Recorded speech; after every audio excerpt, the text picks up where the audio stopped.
साथियों नमस्कार। आप सभी का बहुत बहुत स्वागत है मेरी बगिया के एक नए वीडियो में। आप देख रहे हैं यह फूलों से भरा हुआ गोम्फ्रेना ग्लोबोसा का पुष्पीय पौधा है। आज हम इसी के बारे में बात करने वाले हैं।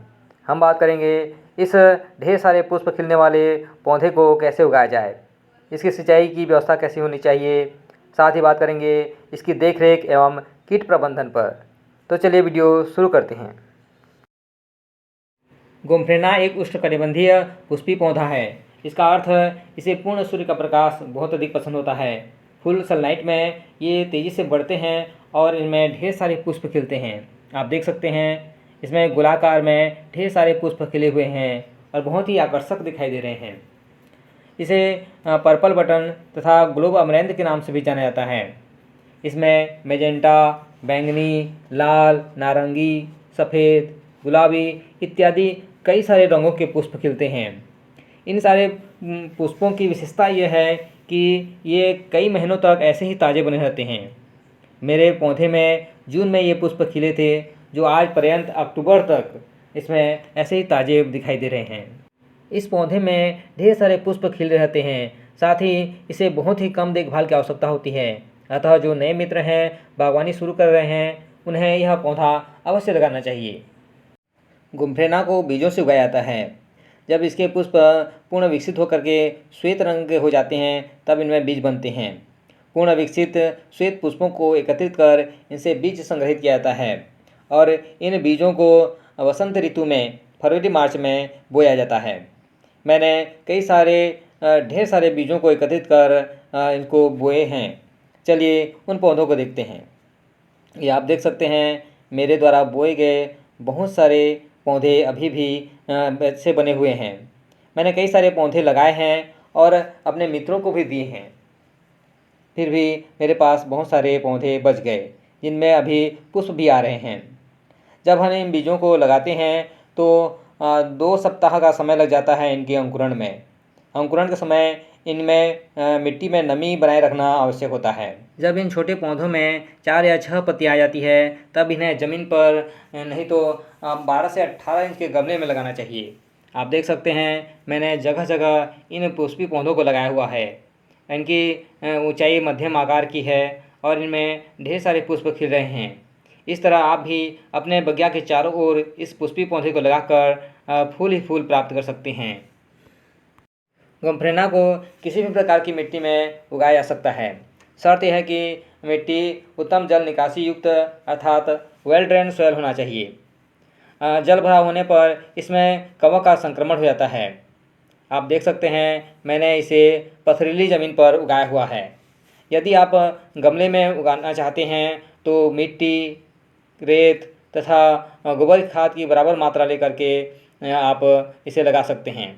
आप देख सकते हैं पथरीली मिट्टी पर लगे होने के बाद भी इसमें कई सारी शाखाएं निकली हुई हैं और इसमें ढेर सारे पुष्प खिले हुए हैं। लगाते समय गोबर खाद का प्रयोग करने से इसमें बार बार खाद देने की आवश्यकता नहीं पड़ती है और यह पौधा बहुत ही कम देखभाल में ढेर सारे पुष्प देता है और पूरी बगिया को फूलों से भर देता है। इस पुष्पीय पौधे को 30 से 45 सेंटीमीटर की दूरी पर लगाना चाहिए, क्योंकि ये काफ़ी सघन हो जाते हैं। आप देख सकते हैं मैंने यहाँ पर एक पौधे को लगाया है और यह काफ़ी सघन हो गया है। इसमें कई सारी शाखाएं निकलती हैं और आप देख सकते हैं सभी शाखाओं में ढेर सारे पुष्प खिले हुए हैं। आप इन पौधों को निश्चित दूरी में और कतार में लगाते हैं तो ये एक दूसरे से जुड़ जाते हैं और हेज प्लांट का कार्य करते हैं। इन पौधों में ढेर सारे पुष्प खिले रहते हैं जो किसी भी व्यक्ति के मन को आकर्षित करते हैं। अतः इन्हें एक निश्चित दूरी में लगाना लाभदायक सिद्ध होता है। जैसा कि मैंने पूर्व में ही बता दिया है, इस पौधे को रोपित करते समय मिट्टी के साथ गोबर की खाद या केचुए की खाद का प्रयोग किया जाता है। तत्पश्चात इसमें किसी प्रकार के खाद की आवश्यकता नहीं होती है। आप यदि इनके फूलों के आकार में अभिवृद्धि चाहते हैं तो आप माह में एक बार केले के छिलके की तरल खाद या किसी भी प्रकार के पोटेशियम की तरल खाद का प्रयोग कर सकते हैं। अब बात करते हैं इसमें जल सिंचन की। इस पौधे को अधिक सिंचाई की आवश्यकता नहीं होती है। ये सूखे को सहन कर सकते हैं। अधिक जल भराव होने पर जड़ों में फफूंद फंगस का अटैक हो जाता है, अतः पौधे खराब हो जाते हैं। इसके मिट्टी को नम बनाए रखने की आवश्यकता होती है। ध्यान रखने वाली बात है कि इसकी पत्तियों के ऊपर किसी प्रकार की फुहार नहीं करना चाहिए, अन्यथा इसकी पत्तियां रोगग्रस्त हो जाती हैं। जब अच्छी तरह से मिट्टी सूख जाए तभी सिंचाई करना चाहिए। इस पौधे को सूर्य का प्रकाश बहुत अधिक पसंद होता है। इन्हें 6 से 7 घंटे की पर्याप्त धूप मिले तो इनमें किसी प्रकार की समस्या नहीं आती है और इनका सिंचाई उचित ढंग से करने पर इन्हें अन्य देखभाल की आवश्यकता भी नहीं पड़ती। अधिक जल भराव होने की स्थिति में इनके जड़ में फफूंद का आक्रमण हो जाता है और पौधे खराब हो सकते हैं। अतः इन्हें पर्याप्त धूप, उत्तम जल निकासी वाली मिट्टी तथा माह 2 माह में लिक्विड खाद का प्रयोग करने पर इसमें अच्छे विकास होता है। इसमें ढेर सारे पुष्प खिलते हैं। आप देख सकते हैं मेरे ये पौधे में किसी प्रकार की समस्या नहीं है और इसमें ढेर सारे पुष्प खिले हुए हैं। यह लगभग 5 महीनों से ये पुष्प खिले हुए हैं और आज पर्यंत ये ताज़े बने हुए हैं।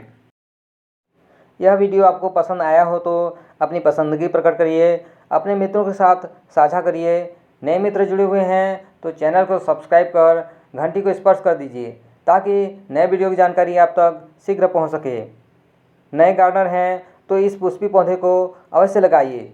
निश्चित रूप से बिना देखभाल के ही यह पुष्प आपकी बगिया को फूलों से भर देगा।